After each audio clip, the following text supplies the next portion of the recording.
Doctor, काय झालं यशला? आता बरा आहे ना तो? डॉक्टर यशला चेक करून बाहेर पडताच अनिशाने त्यांना प्रश्न विचारला. हो, आता बरे आहेत ते, काळजीचं कारण नाही. पण तुम्ही कोण? त्यांच्या मिसेस का? डॉक्टरांनी तिच्याकडे बघत स्वाभाविकपणे विचारलं. नाही, मी त्याची मैत्रीण. त्याला चक्कर आली सकाळी मॉर्निंग वॉकच्या वेळी चालताना, म्हणून लगेचच घेऊन आले. ती कशीबशी थाप मारत म्हणाली. आणि सुदैवाने डॉक्टरांनाही ते पटलं. अच्छा, लो BP आणि त्यात काहीही खाल्लं नसावं, त्यामुळे अशक्तपणा आलाय, म्हणून हा त्रास उद्भवला. मी काही गोळ्या औषधं देतो, ती आणून द्या त्यांना आणि दुपारपर्यंत डिस्चार्ज मिळेल. डॉक्टरांनी सांगितलं तसं हुश झालं तिला. लगेचच ती औषधे आणायला तिथल्याच मेडिकलमध्ये गेली. पण तेव्हा तिला आठवलं तिने पर्स आणलीच नव्हती. तरी मोबाईल होता ते बघून तिचा जीव भांड्यात पडला. आणि फोनपेवरून तिने औषधं, शहाळं आणि बिस्किटे घेऊन यशजवळ गेली. तेव्हा तो उठून बसलेला. तू अजून इथेच? तिच्याकडे बघत त्याने प्रश्न केला. पण तिने याकडे सरळ दुर्लक्ष केलं आणि ते शहाळं त्याच्यासमोर धरलं. त्याला कळत नव्हतं त्याचं असं काय चुकलंय की ती डायरेक्ट इग्नोर करते. डॉक्टर साहेब, विचार करू नका, पटकन हे सगळं खाऊन औषधं घ्या. काल दिवसभर काही खाल्लं नव्हतं, त्याचाच परिणाम म्हणून आपण इथे पोहोचलात. ती जराशी नाराज होत म्हणाली. तेव्हा कुठे त्याच्या डोक्यात ट्यूबलाईट पेटली. अरे चा अनिशा, आय एम सॉरी. काल कामात मला जेवायला वेळच मिळाला नाही आणि माझ्यामुळे तुला इथे यावं लागलं, त्यासाठीही. आणि थँक्यू सो मच, तो अपराधीपणाने म्हणाला. नाही यश, माझ्या जागी दुसरं कुणीही असतं त्यानेही हेच केलं असतं. थँक्यू वगैरे नको, मी माझं कर्तव्य पार पाडलं मैत्रीचं. और दोस्ती में नो सॉरी और नो थँक्यू, ती त्याला धीर देत म्हणाली. असं त्यालाही बरं वाटलं. अनिशा त्याला डिस्चार्ज मिळेपर्यंत त्याच्यासोबतच होती. खरं तर तो टॅक्सीने जाणार होता, पण तिने ऐकलं नसतं आणि ती त्याला त्याच्या घरी सोडायला गेली असती. म्हणून त्याने ड्रायव्हरला कार घेऊन यायला सांगितलेलं. तो त्याच्या घरी एकटा असतो म्हणून तिने त्याचा नंबर घेतलेला. तो वेळेवर जेवण आणि औषधं घेतो की नाही ते बघण्यासाठी. आणि तो गेल्यावर ती घरी जायला निघाली. आज ऑफिसला रजा घेतलेली तिने आणि अमयला सकाळी फोन करूनही सांगितलेलं तिने, त्यामुळे त्याने बाहेरून ब्रेकफास्ट मागवलेला. अनिशा घरी आली तेव्हा अमयने दार उघडलं. आज वीकेंड, शनिवार असल्याने त्याला तशी सुट्टीच होती.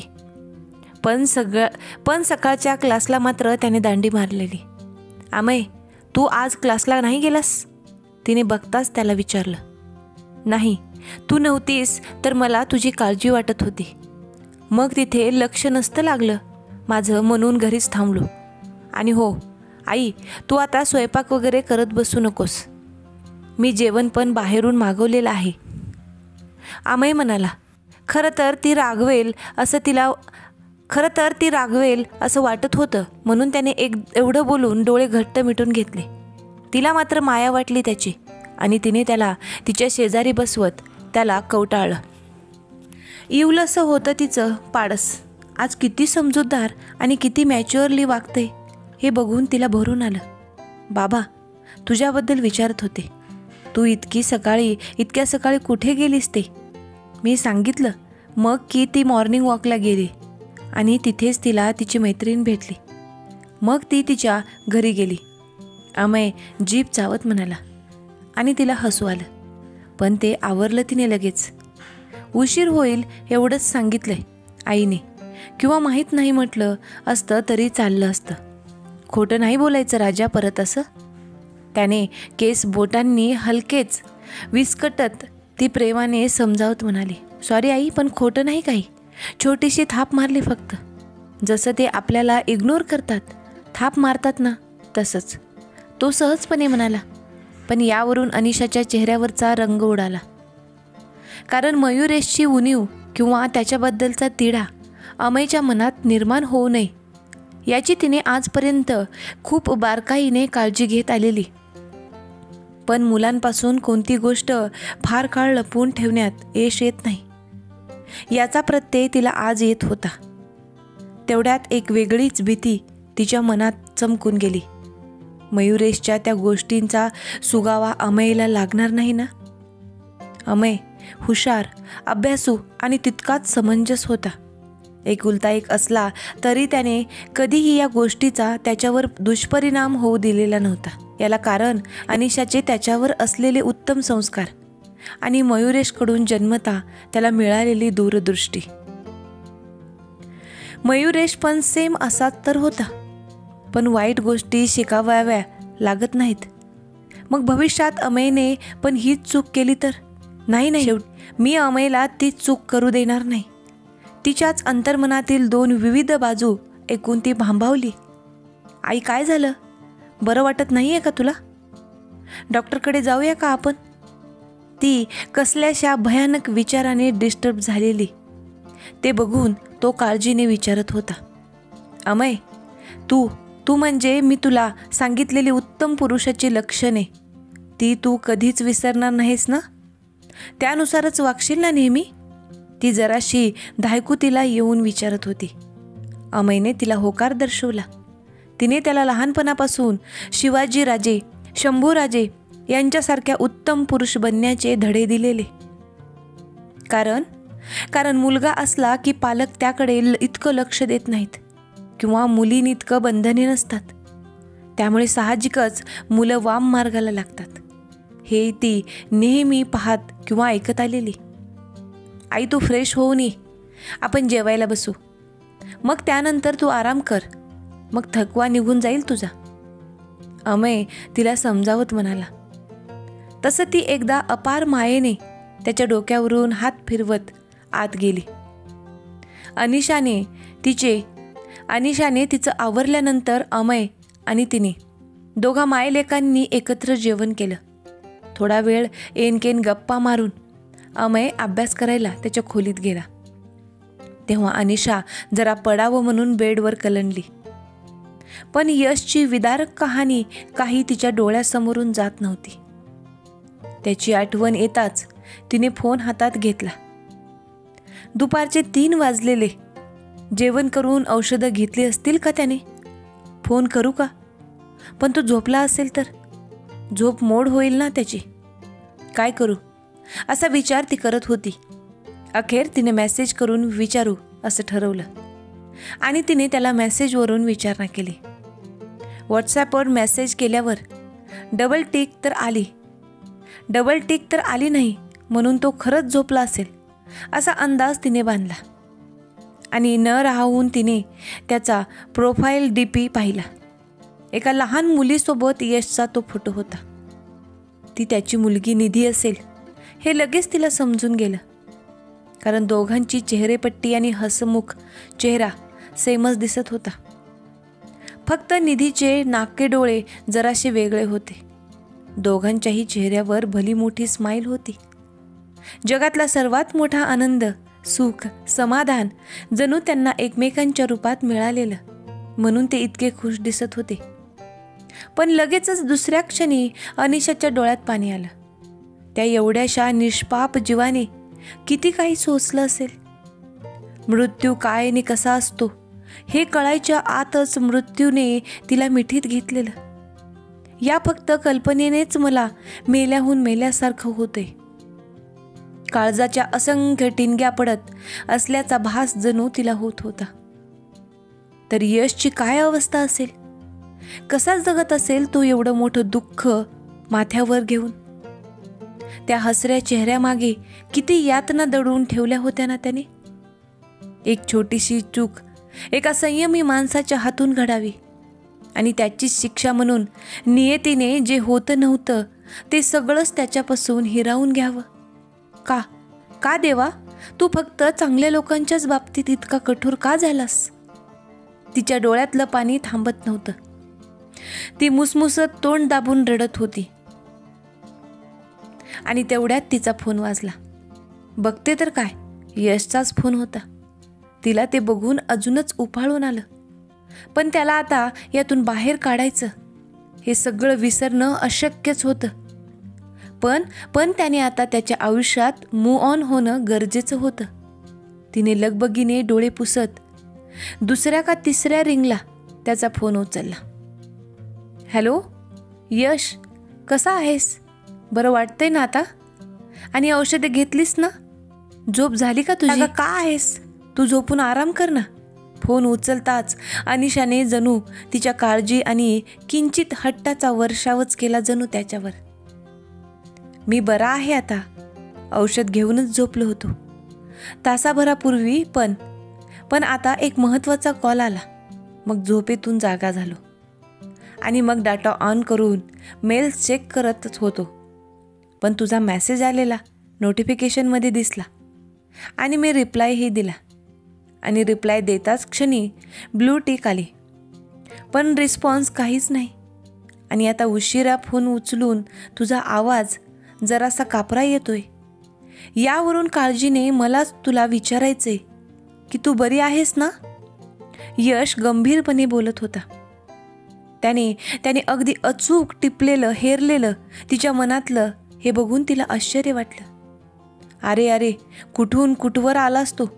खरं सांगू, इतके कधी मला माझ्या जवळच्या माणसानेही ओळखलेलं नव्हतं.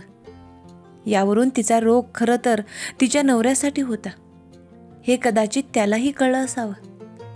म्हणजे अरे मी मोबाईल चालू ठेवून किचनमध्ये गेलेले ती सारवासारव करत म्हणाली. त्याला ही सगळी थापेगिरी समजत होती, पण त्याने हे नमतं घेतलं. पोचल्या, भावना अचूक पोचल्या, तो मिश्किलपणे म्हणाला. तसं तिलाही हसू आलं. बरं ते जाऊ दे, पण तुझी झोप मोडेल म्हणून मी ऐनवेळी फोन करायचा निर्णय बदलला. तर दुसऱ्या खुनी तुझी झोप मोडली फोन करून, ती जराशी नाराज होत म्हणाली. यावर तो मनमोकळा हसला. जे व्हायचं ते होतच असतं, कारण काहीही झालं तरी काळ आणि वेळ आपण बदलू शकत नाही, तसंच चुकवूही शकत नाही, तो त्याच्या नेहमीच्या समजावणीच्या सुरात म्हणाला. पण नाही म्हणलं तरी हे बोलताना त्याचा आवाज खोल झालेला हे तिला जाणवलं. खरंच किती बरं वाटतं तुला बोलल्यावर.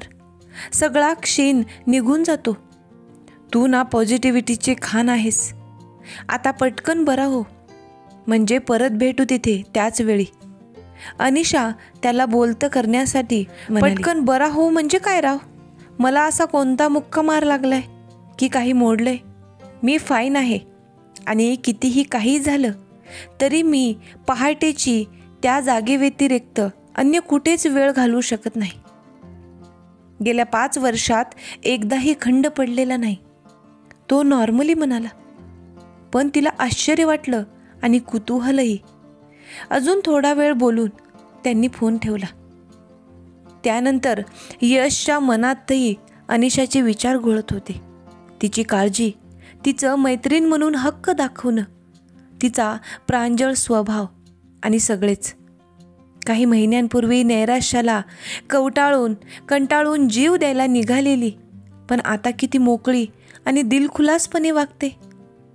पिढेने ग्रासलेल्या त्याच्या आयुष्यात कुणाला तरी अपघाताने आत्महत्या करण्यापासून वाचवलं याचे मनोमन समाधान वाटतं त्याला. आणि योगायोगाने तीच व्यक्ती इतक्या कमी कालावधीत त्याची जीवाभावाची मैत्रीण व्हावी, हे सगळं स्वप्नवतच वाटत होतं त्याला अजूनही. याच मैत्रीखातर अनिशाचा संसार, तिला तिच्या हक्काच्या नवऱ्याचं प्रेम परत मिळायला हवं. कारण कुटुंबातला एक सदस्य जरी चिंताग्रस्त असला तरी त्याच्यासोबत इतरही नकळत त्यात भरडले जातात. आणि शेवटी नाही म्हणता वाळूप्रमाणे सगळंच हातातून निसटून जातं. पुन्हा शिल्लक राहतो तो फक्त एकटेपणा, क्षुल्लक चुकीतून उद्भवलेला घातकी परिणाम आणि त्याचाच आयुष्यभर होत राहणारा पश्चाताप. हे त्याने स्वतः अनुभवलेलं. पण हे अनिशाच्या बाबतीत होऊ नये असं त्याला मनोमन वाटत होतं. दुसरीकडे किचनमध्ये खडबडीचा आवाज आला. तसं अनिशा त्या दिशेने गेली आणि पाहते तर काय, अमय चहा बनवण्यासाठी अद्रक ठेचत होता. अमू, चहा कुणासाठी करतोय राजा तू? तिने तिथे येत त्याला विचारलं.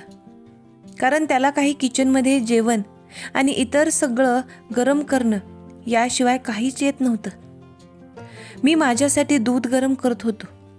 म्हटलं तुझ्यासाठीही चहा करावा. आणि तुला माहितीये, आज सकाळी तू नव्हतीस तर बाबा त्यांच्यासाठी असाच चहा करत होते. ते बघून मलाही शिकण्याची इच्छा झाली. आणि आश्चर्य म्हणजे बाबांनी लगेच शिकवलंही मला. आणि आता तेच तुझ्यासाठी ट्राय करून बघावे म्हटलं. मला जमते की नाही ते. अमय उकळत्या पाण्यात चहापत्ती आणि दूध टाकत एक्साइटली अजून बरंच काही सांगत होता.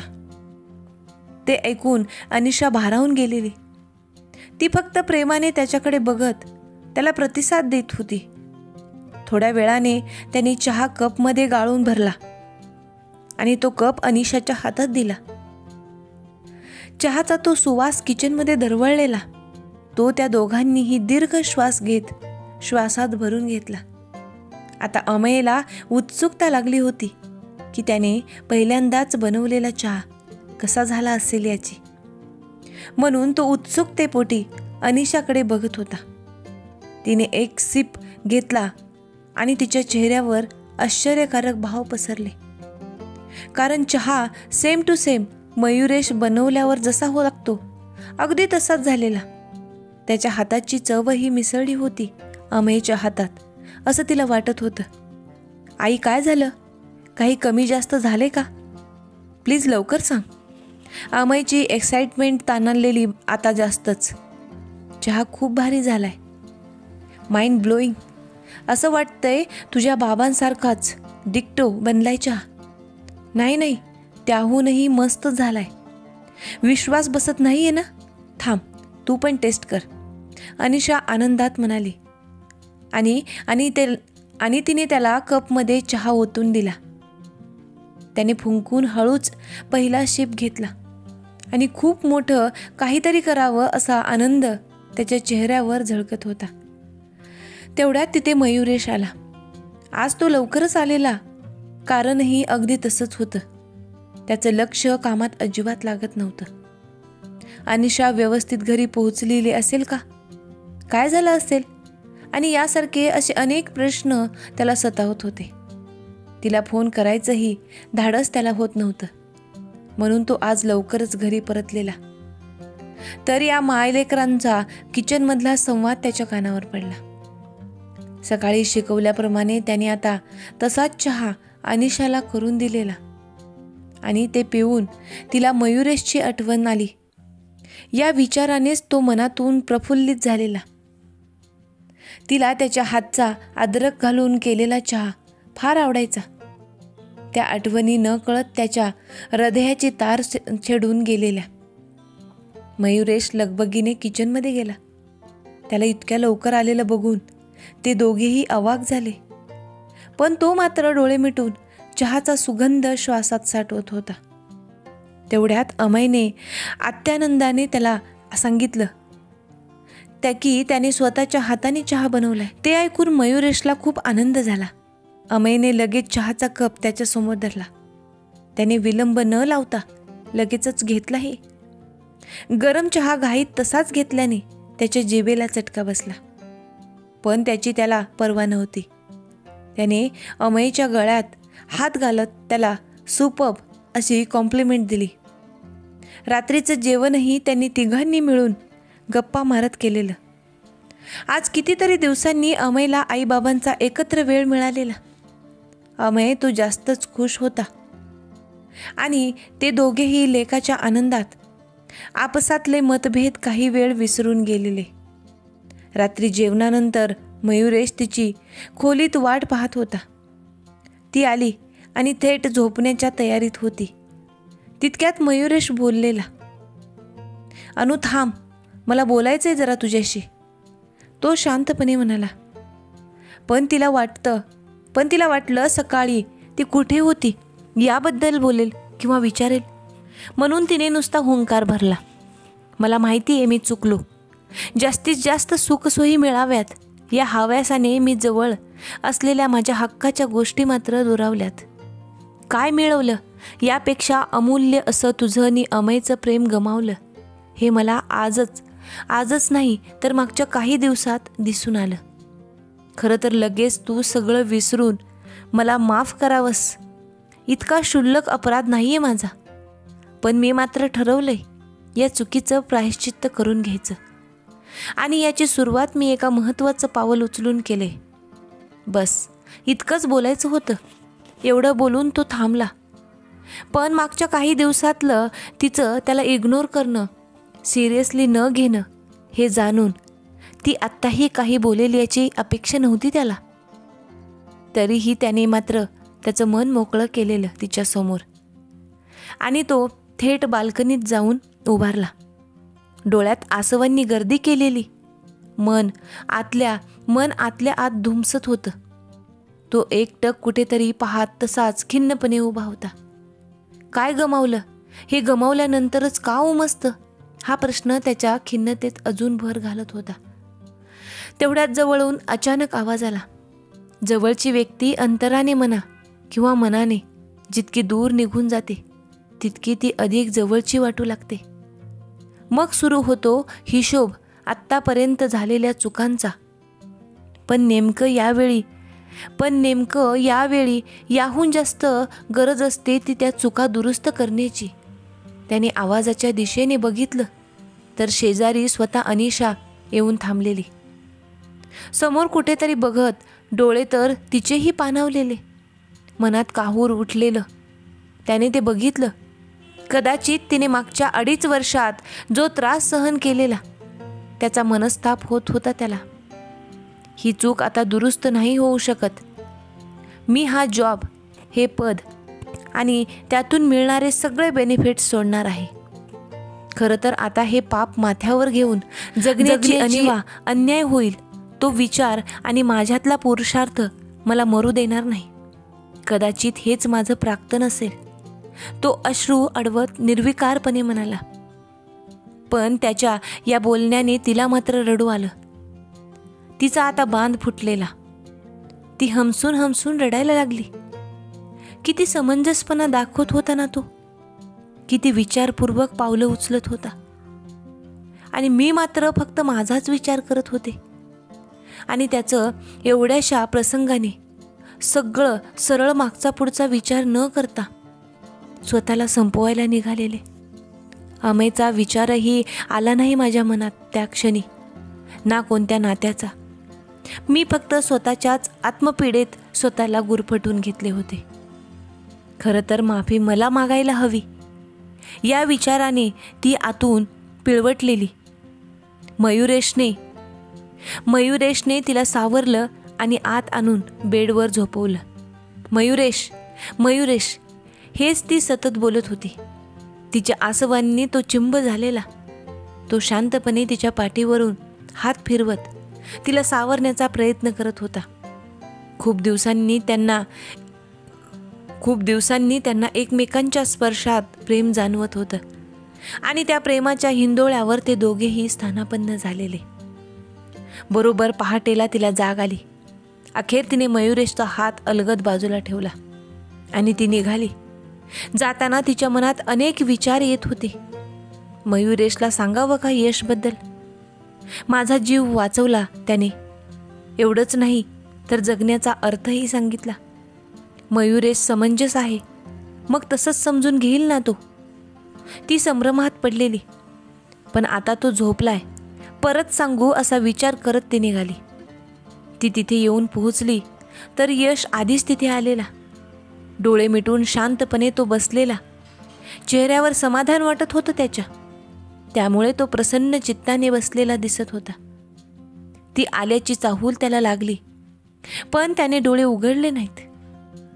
आणि त्याची तंद्री भंग पाहू नये म्हणून ती हळुवारपणे पावलं टाकत त्याच्या शेजारी जाऊन बसली. झोप मोडून का आलीस? जाग आली नाही तर झोपायचं होतं ना. तो डोळे मिटलेल्या अवस्थेतच बोलला. तेव्हा अचानक आवाज आल्याने तिने आधी घाबरून इकडे तिकडे बघितलं. जशी ढगातूनच आकाशवाणी झाली की काय असं वाटलेलं तिला. आणि तिने त्याच्या दंडावर हलकाच पंच मारला. त्याला हसू आवरलं नव्हतं. ती बारीक डोळे करून त्याच्याकडे पाहत होती. यश, आज मला सिरियस बोलायचे तुझ्याशी आणि तू मस्करी करतोय, ती अचानक गंभीर होत म्हणाली. तसा तो वरमला. ओके सॉरी, बोल तू, काय झालं? परत काही टेन्शन आलंय का? त्याने काळजीपूर्वक विचारलं. तसं तिने अमय आणि मयुरेशबद्दल आज घडलेला सगळा वृत्तांत त्याला सांगितला. ओ अगं, मग ही तर चांगली गोष्ट आहे. आणि तुझा मुलगा किती वर्षाचा आहे? एवढ्यातच किती समजदार झालाय तो, त्याच्या बाबांप्रमाणेच. यश कौतुकाने म्हणाला. तो 14 वर्षाचा आहे. आणि हे तू खरं बोलला की खरंच तो त्याच्या बाबांवर गेलाय स्वभाव आणि हुशारीबाबत. पण यश, मला कळत नाहीये की मी इतक्या लवकर मयुरेशला माफ करावं की नाही. त्याने त्याचा जॉब सोडण्याची तयारी दाखवली आणि तो सोडेलही. पण या निर्णयामुळे काही नुकसान झालं तर मी स्वतःला कधीच माफ करू शकणार नाही. अनिशा गोंधळून म्हणाली. तुझं लव्ह मॅरेज आहे ना, असं तू मागे म्हणालीस. मग त्याला तू चांगलीच ओळखत असशील. आणि भावनेच्या भरात तसंच अति शहाणपणाने कोणताही निर्णय घेऊ नकोस. जे काही ठरवायचंय असेल ते समंजसपणे आणि मॅच्युअरली कळते ना. तो म्हणाला तसं तिने होकार दिला. बाय द वे, तुझ्या नवऱ्याचं प्रोफेशन काय? आय मीन जॉब स्पेशालिटी, की ज्यामुळे त्यांना विदेशी क्लायंटच्या फालतू हट्ट पुरवावे लागतात? यशने विचारलं. एका आंतरराष्ट्रीय पातळीवर नावाजलेल्या कंपनीत तो 3rd पोझिशनवर आहे. ती मूळ विदेशीच कंपनी आहे, पण त्याची भारतात गुंतवणूक आणि अजून काय तर ते मिळवण्यासाठी या 4-5 लोकांनी मेहनत घेतली. त्यात माझा नवराही आहे. आणि मागची 20 वर्ष तो त्याच कंपनीत आहे. खरं तर पॅकेज आणि सुरुवातीचा कमी रिस्पॉन्स पाहता अनेकांनी दुसरीकडे झेप घेतली. पण त्याने संघर्षातील निष्ठेला आणि हार्डवर्किंगला जास्त महत्त्व दिलं नेहमीच. म्हणून तो आज त्या प्लेसवर आहे. अनिशाने माहिती दिली. ओ माय गॉड, 20 वर्ष एकाच कंपनीत, ही काही चेष्टा नाही आहे. इतका कमालीचा संयम, रिअली हॅट्स ऑफ टू हिम. आणि तरी तो हे सगळं तुझ्यासाठी आणि अमयसाठी सोडायला तयार आहे. कारण त्याला आता जाणवलं असेल, पैसा खूप कमवला पण त्या इतकं कुटुंब प्रेम नाही कमावता आलं. राहिला प्रश्न त्याच्या रिलेशनचा. जर तो खरंच यासाठी मनापासून तयार असता तर आज त्याने याला कंटाळून रिझाईन करण्याचा निर्णय कधीच घेतलाच नसता. यावरून हेच सिद्ध होतं की तो एक जबाबदार आणि कर्तव्यदक्ष पुरुष आहे, ना की कोणी टर्की किंवा रंगीन. आणि तुला सांगू, पुरुष त्याच्या भावना आणि सगळं त्यांच्या पुरुषार्थात लपवतात. याचा अर्थ असा नाही की त्यांना भावना आणि चारित्र्य नाही. तुम्ही स्त्रियांना खरंच ओव्हर पॉझेसिव्ह असता, फक्त एकाच बाजूने विचार करता आणि तेच खरं समजून बसता. स्वतःला तर नाहक त्रास करून घेताच, पण त्यासोबत घरातील इतरांनाही आत ओढता. मान्य, त्याने नाईलाजाने का होईना चूक केली आणि ती गोष्ट तुला डायव्हर्ट नाही झाली, ज्यामुळे तुला भयानक त्रास झाला. पण असाही काही अक्षम्य गुन्हा नाही घडला त्याच्या हातून की तू त्याला त्याची माफी, याची आयुष्यभरासाठी शिक्षा द्यावी. वारंवार संधी मिळूनही जो वाम मार्गातून सुटत नाही त्याला खुशाल चुकीचं ठरवावं.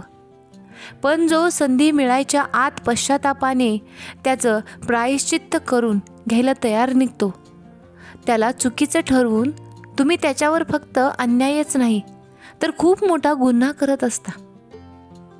लास्ट बट नॉट लिस्ट, मी एवढंच सांगेन अनिशा, की वीणाने जी चूक केली तीच तू करायला निघालेलीस.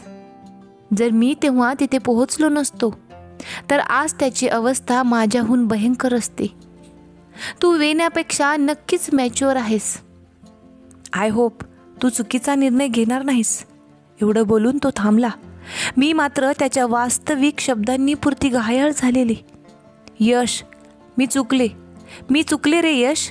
खरंच माझ्याच प्रेमाला ओळखण्यात मी चुकले, असे बोलून ती एकाकी रडायला लागली. त्याने तिला रोखलं नाही. तो फक्त तिच्या डोक्यावरून मायेने हात फिरवत होता. थोड्या वेळाने ती रडून शांत झाली. बाय द वे अनिशा, तुझ्या हजबंडचं पूर्ण नाव काय म्हणालेली तू? त्याने एकाकी विचारलं. मयुरेश लेले, ती उत्तरली. पण हे ऐकून तो आश्चर्यचकित झालेला, कारण हे नाव त्याच्या खूप जवळच्या आणि ओळखींच्यापैकी एक होतं. त्याच्या चेहऱ्यावर क्षणातच आश्चर्य, करुणा, आनंद आणि तितकाच किंचित दुःखद भाव प्रकटलेला. पण त्याच्या चेहऱ्यावरचे भाव ओळखायला तिचं लक्ष होतच कुठे त्याच्याकडे. तर ती मयुरेशच्या विचारात हरवलेली. अनिशा मयुरेशला माफ करेल का? त्यांच्या दोघांचं रिलेशन पुन्हा व्यवस्थित होईल का? या कथेमध्ये काय होईल पुढं ते पाहण्यासाठी आपल्याला पुढचा एपिसोड पाहावा लागेल. हा भाग तुम्हाला कसा वाटला ते कमेंटद्वारे सांगायला विसरू नका. असेच नवनवीन व्हिडिओ पाहण्यासाठी व्हिडिओला लाईक करा, शेअर करा आणि आपल्या चॅनलला नक्की सबस्क्राईब करा. लवकरच भेटूयात याच्या पुढच्या भागासोबत. तोपर्यंत धन्यवाद.